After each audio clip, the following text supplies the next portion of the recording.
Alongside me today, Kofi. Kofi, I want to talk a bit about your amateur career and what made you box first. Yeah, well, like basically, my first experience of boxing, I used to see like posters with Nazim Hamed on the posters, Ryan Rhodes on the posters, Paul Ingle, Robin Reed, them guys, and I was like, wow, like I'm attracted to that. I want to get involved in that. So I used to pester my mum to take me to the boxing gym and everything. She didn't want me to go at the start, so it took a little while to, for her to take me to the gym. Got to the gym. Anyone, who from like Greenwich Borough, like South East London, back in the day, they remember Samuel Montague boxing club, Eaglesfield boxing club, and St Peter's. I used to float around them three as a kid. Do you know what I mean? But I never took it too seriously until I was like 15, 16. And that's when I had my first amateur bout. I was actually at a gym in Kent at that stage. I was there for a little while, but they weren't really no good. And eventually, I settled at Peacock. By then, I'd had about 15 fights. By the time I got to Peacock, then I had about 26 fights for Peacock. And then, yeah, man, and that's when my career really got, like, my amateur journey really got going. You know what I mean? And boxed all over, boxed, outside of London. Even I ended up boxing abroad. Yeah, man, really good experience, amateur boxing, Even had some unlicensed boxing fights as well. Yeah, but like box unlicensed, I think I had about 6 unlicensed fights. I won them all, and yeah, that really taught me boxing, Brilliant. Let's just talk a bit about how many amateur fights did you have? I had 43 amateur bouts. I think I won 29 of them. Brilliant. So what's the first fight you remember watching? Oh, boom!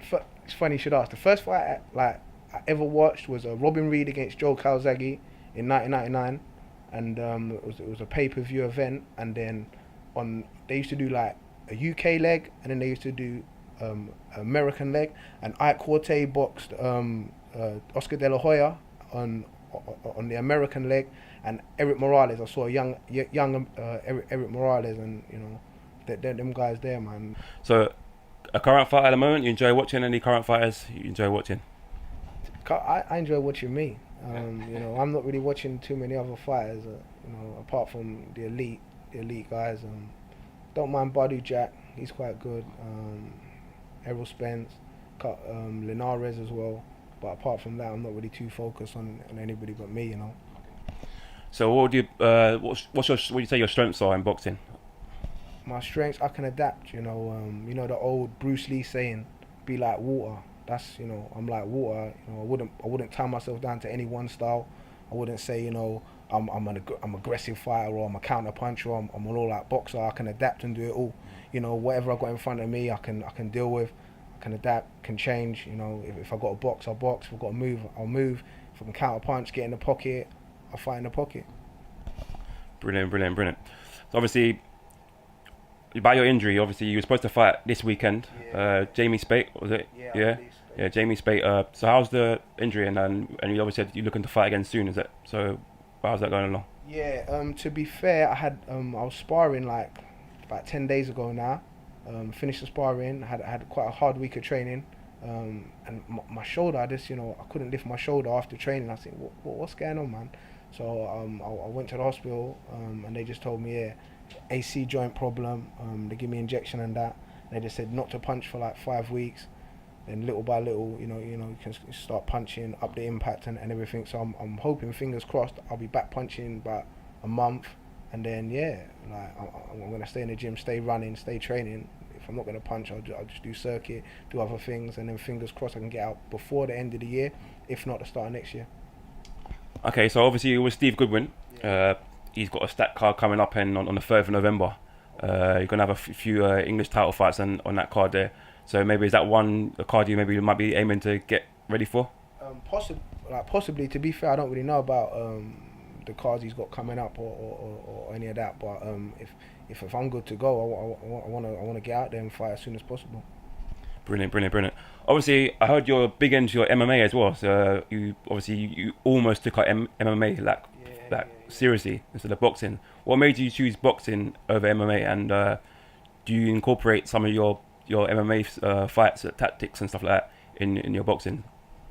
Yeah, to be fair with you, I study all combat. I study all styles of combat. From Thai boxing, jiu-jitsu, wrestling, all of it. Because I believe if you want to be a fighter in today's game, you got to be complete. And there's aspects from every style of fighting that you can incorporate into boxing.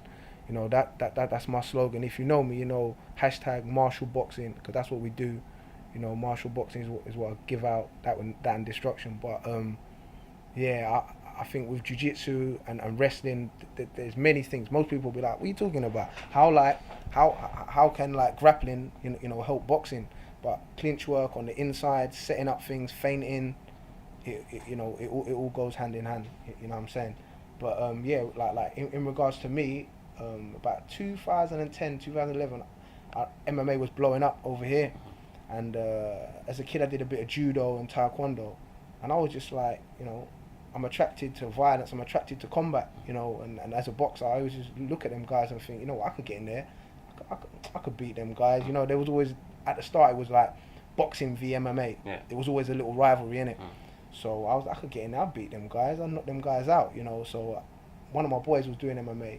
He took me down the gym with him, started training, like doing bits. Straight away I took to it, the Thai boxing, the wrestling. And then little by little I was training. But when I was getting my boxing, I was coming with like weird little red marks on my shins and red marks on where I've been kicked, low kicks, and little bruise on my face. My trainer would be like, right, you weren't sparring, we weren't sparring yesterday. Well, what's that? I'd be like, yo, I was doing the MMA. What? You're doing that? Fuck that rolling around shit on the floor and all of that. I was like, bro, nah, man. You know what I mean? So I even had little friction with my coaches, but I was like, fuck that. But after a little while, doing it, I got sharp, and my trainer in the MMA gym was like, yeah, I can get you a fight. Do you want to fight? You should fight. And I'll never forget, because I boxed 3 weeks before and I won that.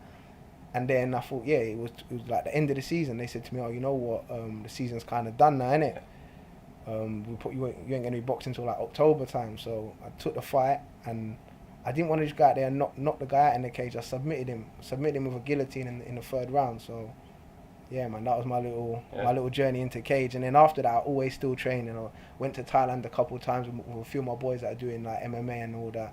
And I was training out there, and I still do bits now. But it's just I had to kind of choose boxing, because sometimes you can't be doing sprinting on a track in the morning and then Thai boxing in the night, and then next day I had to spar boxing and on my toes. It just couldn't really work. So boxing is my bread and butter. That's what I love. But definitely take parts of MMA into the ring with me when I fight. Brilliant. Another thing we want to talk about is obviously grassroots and stuff like that. And I want to ask you, how important is it to have like role models and a place for kids to go and box and feel like safe, where they can come in and like just feel loved and not be able to be on the streets and get in trouble and get into violence and stuff like that? How important is a place they can go to? Do you know what? As a kid growing up, we're from South London, and obviously we're exposed to a lot of different things. We see a lot of things going on, and I'm not saying boxing can save you, or MMA or martial arts can save you. If you've got the desire to want to change, boxing or MMA can definitely be the avenue to help you on that route. Do you know what I mean? But if you ain't got the desire, then you ain't gonna do shit regardless. Do you get me? You got to have that desire to want to change, or want to get away from whatever you're doing. And sometimes when you have that, you may not have the avenue. So boxing and MMA can definitely help with things like that, man. I'm a huge advocate for helping kids and talking to kids. If I come across any youngsters that got problems going on, I always direct them to the gym. Always tell them martial arts, boxing, but as well with that, I also say you've got to make the conscious choice yourself to want to change. You know what I mean? And if you wanna, you can make it happen. And boxing definitely can help. A lot of people in the streets not in the street. A lot of people that go into boxing come from the street. It's not a white collar sport. It's a working class sport. Do you know what I mean? People, succeed in boxing come from working class scenarios. So, you can definitely connect with people, that can understand you. I think the youth a lot of the time, when they get taken, to different social workers or different things, or different schemes. You know, they can't really relate to the people because the people there, you know, they're white collar people. They, you know, they're not from the streets, and they didn't grow up in a similar environments to us. So, you know, that boxing gyms definitely can help. Cheers for that. And I think when I asked you, obviously you was talking about fighters you do watch. Obviously a big fight this weekend coming up, Errol Spence v Sean Porter. How do you think that fight's going to go this weekend? Yeah, like Spence, you know, I think Spence can do everything. I think, you know, very good fighter, very good fighter, you know, and he makes it very easy. He's one of them fighters. He don't do nothing fancy, but everything he does is to the book, to the T. You know, he can get in the pocket, get rough. You know, you can see him he loves body shots. You see him box long. You know, his jab, he knows how to set the range, set the distance. But Sean Porter's got the heart of a lion. Porter's got a big heart, comes, but you know what he's gonna do. He's gonna bring it. He's gonna come straight at you, and I think that'll kind of suit Spence. To be fair, I think Spence will kind of make him look quite wild. You know, I think Spence will put on like a boxing clinic. You think Spence will stop him, or do you think he'll beat him on points? I don't know. You know, somebody like Porter, he's hard to stop, man. He's got a heart of a lion. He's fit. You know, fit as anything. So I don't think he'll get stopped, but I think points. You know. I don't know if you watched the weekend Ultimate Boxer 5. Do you pay attention to those sort of things, like obviously Ultimate Boxer and other shows like that for up and coming fighters? Do you know what? I'm aware of it because I see some clips on social media, but nah, I wasn't really. I don't really know the results or anything like that. But I did see what was happening on social media. Another thing I want to ask you, obviously you got a fight coming up in this social media fight, KSI v Logan Paul. What do you think of that fight? Do you think it's a publicity stunt, or do you think these guys should be obviously not be wearing head guards this time? So do you think it'll be a good fight, or do you think it's just another publicity stunt that Eddie Hearn trying to make a bit of money? Like, to be fair, I don't really know who they are or what, or you know, or nothing about the fight before, you know. But to be fair, I know Eddie Hearn's a businessman, in it. So if it makes financial sense to him, I'm sure he's gonna have his hands all in it. Do you know what I mean? But in terms, do I know? I ain't watching. Like, I ain't watching that. No way. That's not craft. There's no craft in you know, two novices swinging at each other. I'm not really turned on by that. I don't really want to watch that. You know what I mean? Another fight was coming up where you might want to watch is Canelo v Sergey Kovalev. Yeah, that's a good fight. What do you make of that? Do you think Canelo can go up another 2 weeks and win that division, win that belt? You know, that's a real good fight in terms of, you know, right, Canelo's a much smaller man, and you know, we've seen him do really good at light, middle, and you know, but Kovalev's a big man, you know, and with big power. Also, you see in the fight that he had against the British guy recently. Anthony Yard. Yeah. We see how he uses his lead hand, you know, touching him with a jab. Now, if he can set that distance and range and do the same thing, you know, against Canelo's in a lot of trouble. But at the same time, Kovalev's on the slide. He's not the same Kovalev that come over and dispatched her cleverly. And Canelo just seems unstoppable right now. So I'm not a betting man, but if I had to say someone, I would go with Canelo. But you know, it's definite fight I'd want to watch because we don't fully know. Is Canelo big enough? Can he take Kovalev's power? Is Kovalev, you know, on the slide? You know, can he pull it out one more fight? You know, there's a lot of questions to be asked, and they're the type of fights I like to watch. You know what I mean? Staying on fights, obviously you've got a few fights coming up now. You've got Taylor v Progress, World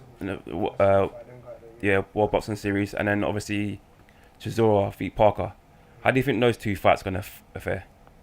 Well, you know, first, Chisora v Parker, I won't really be watching. I don't really watch heavyweights. You know, they're quite big, slow, clumbersome. You know, there's nothing I can really learn or really appreciate from watching that. Apart from, you know, they got heart, but every man that step in the ring or cage got heart. You know, but I think Taylor Progress, them guys, Taylor's skilled boxer. You know, like his style. He's a good boxer. You know, he can mix it up as well. And Progress, from what I've seen of him, he can box. He's got skills. He's quite elusive and he can crack as well. So I think that, and them guys, they're not that old neither. You know, so they're meeting in their prime, both unbeaten. It's a good fight. It's a good fight. Okay, so staying on yourself, where do you see yourself in the future? What do you want to achieve in boxing? What do I want to achieve? It's funny you should ask. My goal is the same goal it's always been, and that's just to get better. And since the day I first laced up gloves, I've kept consistently getting better, and just embracing any challenge and any opportunity I've got. I want to take any opportunity. Anyone who's above me. That's just the goal, progression. And whenever I can get back in the ring, that's just what it is. That doesn't change. That'll never change. For as long as I'm fighting, I just want to keep up in the levels, up in the opposition, and the sky's the limit. I don't set a goal.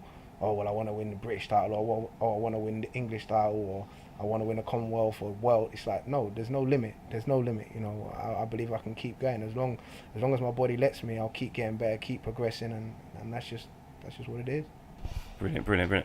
So obviously, what do you say? Obviously, I heard you coach as well. So, what advice would you give to young kids coming up into amateurs and stuff like that, who maybe want to turn pro one day as well? The advice I'd give, really and truly, and all right, let me flip that question as well, because I want to say I got to give the most, the most thanks to Archie Dublin, a guy who I met about 10 years ago.